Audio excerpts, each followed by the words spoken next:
Odile a 48 ans. Elle est hôtesse de l'air et maman d'une jeune fille de 18 ans. Comme tous les matins devant son miroir, c'est le même constat. Je suis assez marquée ici, j'avoue, et c'est ce qui me pèse le plus. J'ai toujours eu un peu les rides du lion, mais là, ça va, j'ai l'habitude. Mais là, j'aimerais bien juste un peu plus corriger cela, voilà. J'ai perdu quelqu'un qui m'a quittée il y a environ 2 ans et demi, avec qui j'ai passé plus de 3 ans, donc j'étais très amoureuse. Et il était plus jeune que moi, donc le fait qu'il me quitte pour une fille de son âge, bien évidemment, ça m'a perturbée quand même. Depuis cette déception amoureuse, Odile regrette un peu son visage d'antan. Avec nostalgie, cette femme soucieuse de son apparence se replonge dans les photos de sa jeunesse. Bah là, ça, c'est des photos, celle-ci j'avais, c'était avant d'être maman, donc effectivement, bah, j'ai même pas 30 ans, mais enfin, je suis pas non plus, je suis pas une jeunette de 20 ans. Hein. Effectivement, on peut voir que j'ai pas du tout de rides marquées. Oui, j'aimerais bien juste, pas forcément revenir 10 ans en arrière non plus. Hein. Là, c'est des photos, la plus récente que je vous montre, là, elle date de 2009. Ouais, c'est quand même 5 ans, non? Non. Voilà, est-ce que c'est, je sais pas, remonter toujours dans le temps? Je ne sais pas.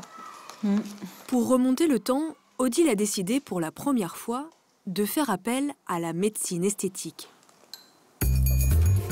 En France, la chirurgie esthétique n'est plus un tabou. Une femme sur 3 y aurait recours. Même les stars assument sans complexe, comme Julie Depardieu et Jennifer, leur nouveau-né, ou Emmanuel Béard, ses lèvres gonflées. Autrefois réservée à une poignée de privilégiés, la consultation avec un magicien du scalpel est devenue une pratique courante. Pour répondre à cette demande, les nouvelles techniques se multiplient désormais. Il y en a pour tous les goûts et tous les budgets.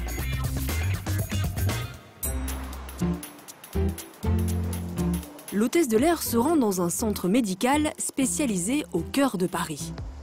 Pour retrouver la jeunesse de sa peau, elle a choisi une nouvelle méthode qui se développe depuis 3 ans, celle des fils tenseurs. On va s'installer en salle. Allez-y, je vous en prie. Je peux poser mes affaires ici? Vous pouvez poser vos affaires ici, s'il vous plaît. Merci. Allez-y. Ce docteur va réaliser la pose. Merci. Odile est inquiète. Moi, j'ai peur d'être totalement transformée. En fait, je veux vraiment juste que c'est... voilà, non, comme vous m'avez dit. pas du tout. Le principe, ça va être de vous poser une multitude de petits fils. En fait, on se sert de l'accroche de ces fils. Les fils tenseurs ont comme je vous avais expliqué, ce sont des fils avec des petits micro-crochets qui vont permettre de tracter les tissus pour avoir un côté petit lifting. Voilà, petit lifting. Parce que vous ressortirez toute belle. Les fils tenseurs sont résorbables.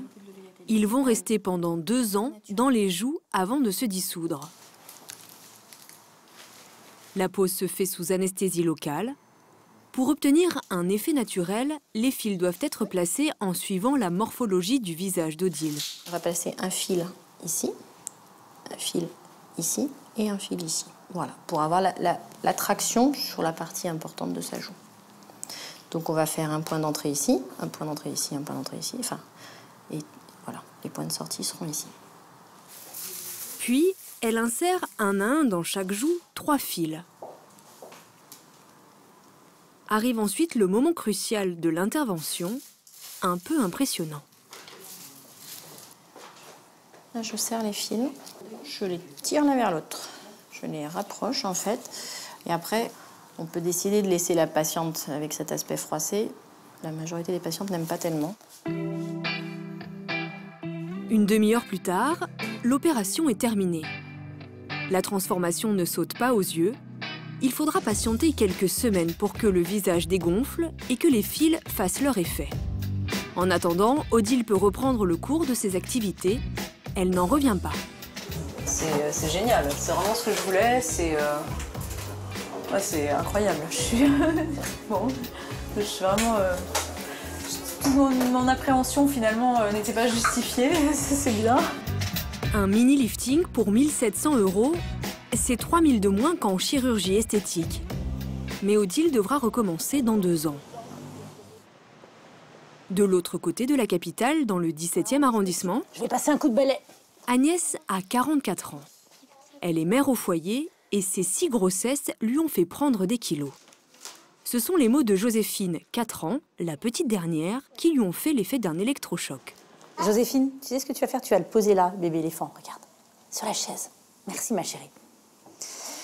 Alors Joséphine m'a dit il y a quelques mois, on discutait, elle m'a vue en maillot de bain et elle m'a dit « Oh maman, tu as de grosses fesses maman ». Et donc j'ai expliqué à Joséphine que peut-être, évidemment, j'aimais quand Joséphine disait la vérité, mais que c'était un sujet un peu sensible pour maman et que dire la vérité, parfois, ça pouvait blesser. Après, elle m'a dit « Mais non maman, tu as des petites fesses, de petites jambes, un petit ventre. Tu es belle comme tu es maman. » Voilà. Et je pense que ça... Et voilà. Joséphine a beau vouloir rassurer sa maman, le mal est fait. Agnès a décidé de s'en remettre à la cryolipolyse, une nouvelle méthode pour se débarrasser de son surplus de graisse. Bonjour madame. Pour commencer, elle va s'attaquer à son ventre. Donc venez, on va s'installer sur la table d'examen. On va mesurer l'épaisseur de votre bourrelet graisseux grâce à cet appareil-là qui va nous donner la taille de ce que l'on va travailler. Aujourd'hui, vous êtes à 45. Un bourrelet de 4,5 cm qu'il faudrait réduire. On peut espérer une perte intéressante là sur une séance à peu près de 2 cm à la première séance. D'accord? Donc, je vous montre, madame, la tête. D'accord. Vous avez les 2 plaques métalliques qui vont en fait bloquer et induire le froid au niveau de votre amas graisseux. Durant 1 heure, la zone va être refroidie à moins 10 degrés. À cette température, les cellules graisseuses sont naturellement détruites. Vous êtes bien? Est-ce que ça fait mal? Non, pas du tout. Là, c'est une sensation un peu de chaleur. Voilà, donc là, il faut se remettre de patience. 1 heure plus tard, le soin s'achève. Voilà, on libère l'applicateur. Donc là, ça va être un petit peu bleu, ne vous inquiétez pas. Après, on va masser. Un massage de 5 minutes va permettre d'éliminer les graisses. Voilà. Alors, je vais vous montrer l'état de votre ventre. Ah ben c'est un méga suçon. Voilà, donc c'est rouge et cette rougeur dure à peu près une douzaine d'heures. Voilà, donc Agnès, on a terminé. C'est bon, vous pouvez vous lever. Pour 200 €, Agnès devrait perdre 1,5 cm de tour de taille. Selon ce docteur, 3 séances lui suffiraient pour retrouver une jolie silhouette. Bon, eh ben, je vous raccompagne et je vous dis à dans un mois pour la deuxième séance. Allez-y, je vous en prie. Au revoir, docteur. Quoi qu'il en soit, Agnès devra faire un régime car la machine ne s'attaque qu'à la graisse superficielle. Aujourd'hui, les nouvelles techniques permettent de corriger n'importe quelle partie du corps. À bien chercher, chaque femme aurait son talon d'Achille.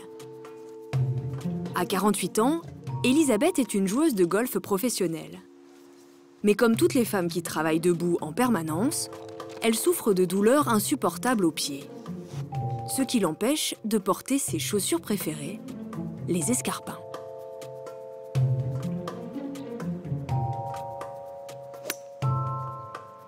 Si je parle du talon, genre 10 cm, ça fait 1 an et demi, j'en porte pas.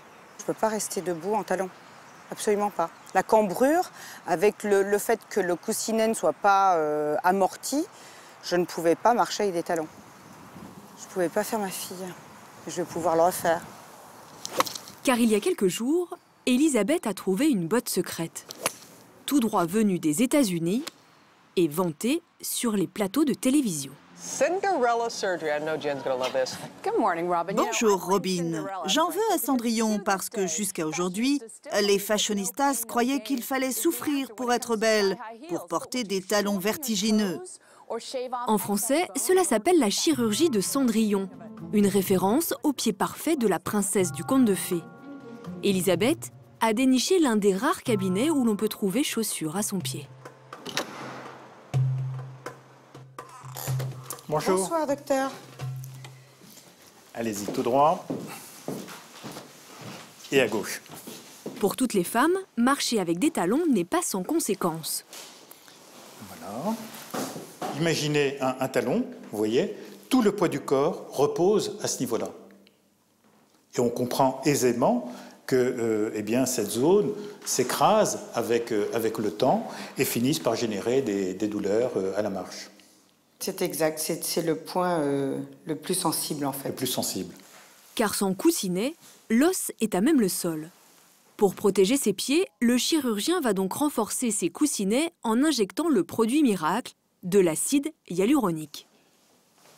Ça va piquer un tout petit peu. Très bien.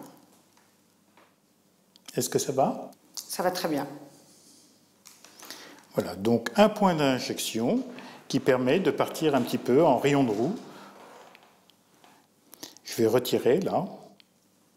Voilà. Grâce à ces piqûres, Elisabeth a des coussinets tout neufs. 700 €, c'est le prix à payer pour trottiner à 10 cm du sol. 3 jours plus tard, la chirurgie de Cendrillon a fait son effet. Elisabeth peut enfin s'adonner à son shopping favori, la chasse aux escarpins. J'ai une trentaine de paires de chaussures, dont j'ai dû me séparer du fait de ne pas pouvoir les porter. Et puis je vais pouvoir faire des achats plus actuels, ce qui me permettra de me rendre plus féminine. Aussitôt dit, aussitôt fait. Bonjour, je viens essayer une paire de chaussures, s'il vous plaît, à talons, si vous avez. Je veux bien essayer cette chaussure. Oui. Et puis la petite bottine noire à lacets. Avec plaisir. Elisabeth se rue sur les modèles les plus haut perchés. Je suis très bien dedans. Hein. Ah, très bien. Elles sont super. Oui. Le choix va être dur. Je vais peut-être m'orienter sur les deux paires. Voilà. Ça, c'est très bien. Un simple traitement de quelques minutes avec ce chirurgien esthétique et Elisabeth retrouve le sourire. Le produit phare depuis la fin des années 90, c'est le Botox. Tout le monde en a entendu parler. Pourtant, il doit être injecté avec beaucoup de précautions. Sur la toile, des dizaines de sites de médecins généralistes proposent des injections de Botox. Nous nous rendons chez l'un d'eux, trouvé au hasard sur Internet, en caméra cachée. Nous lui demandons de nous combler des rides sur le front. En fait, j'ai plein de questions. D'un côté, j'ai envie de le faire et d'un autre côté, j'ai mes inquiétudes, quoi. En fait, ce que vous demandez, c'est quelque chose de très simple. Le médecin, il sort de la fac, il vous pique. Hein. Le médecin, il sort de la fac, il me pique. Bah oui, c'est rien. Pourtant, j'ai lu qu'il fallait être chirurgien pour mettre du Botox. Moi, je suis pas chirurgien, hein, si vous voulez tout savoir. Un médecin généraliste qui accepte de nous injecter du Botox, car selon lui, il n'y aurait aucun risque. Pourtant, la législation l'interdit formellement. Les chirurgiens, ophtalmos et dermatologues sont seuls autorisés à l'injecter. Et pour cause. Selon ce chirurgien esthétique, malgré les apparences d'un acte inoffensif, injecter du Botox nécessite de véritables compétences. Car des piqûres mal placées peuvent entraîner une paralysie de muscles faciaux. Il y a un savoir, bien évidemment, à la base, qu'il faut connaître. Il faut connaître, bien sûr, son anatomie, sa physiologie, la dilution des produits. Il vaut mieux savoir exactement à quoi correspond l'effet de la toxine botulique, où il faut piquer, comment on analyse une balance musculaire au niveau d'un visage et quel est l'effet qu'on est en droit d'attendre. Malgré le manque de formation, il serait plus de 2000 généralistes à pratiquer les injections de Botox. En cas de complications, il risque d'un simple blâme à la radiation pure et simple de l'ordre des médecins.